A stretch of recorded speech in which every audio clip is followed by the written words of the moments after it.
পারুলের পরিকল্পনার কথা জেনে গেল রায়ান। হ্যাঁ বন্ধুরা, পরিণীতা ধারাবাহিকের আগামী পর্বে দেখা যাবে অনিরুদ্ধ স্যার ও পিসিমণিকে মেলানোর জন্য পারুল যে সকলের সাথে একটা পরিকল্পনা করেছে সেটা যাতে রায়ান কিংবা কেউ যাতে জানতে না পারে তার জন্য পারুল সবাইকে জানিয়ে দেয়।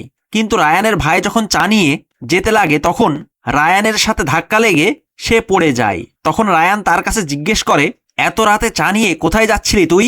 তখন রায়ানের ভাই বলে, আরে ওখানে মিটিং হচ্ছিল তো, আর মিটিং মানে ইটিং। তখন রায়ান বলে, কিসের মিটিং? তখন রায়ানের ভাই বলে, ওই তো কাল। এই কথা বলতে না বলতেই পারুল সহ সবাই চিৎকার দিয়ে বলে, পিকনিক পিকনিক। তখন এই কথা শুনে রায়ানের ভাইও বলে, হ্যাঁ হ্যাঁ পিকনিক পিকনিক।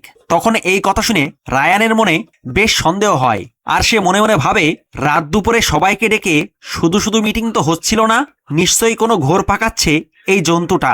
কিন্তু কি নিয়ে মিটিং হচ্ছিল এদের, এটাই ভেবে পায় না রায়ান। তো বন্ধুরা, তবে কি রায়ান এবার পারুলের পরিকল্পনার কথাটা জেনে যাবে? কি মনে হয় আপনাদের, তা কমেন্ট করে জানিয়ে দিন। ভিডিওটি ভালো লাগলে লাইক, শেয়ার ও সাবস্ক্রাইব করে সাথে থাকুন।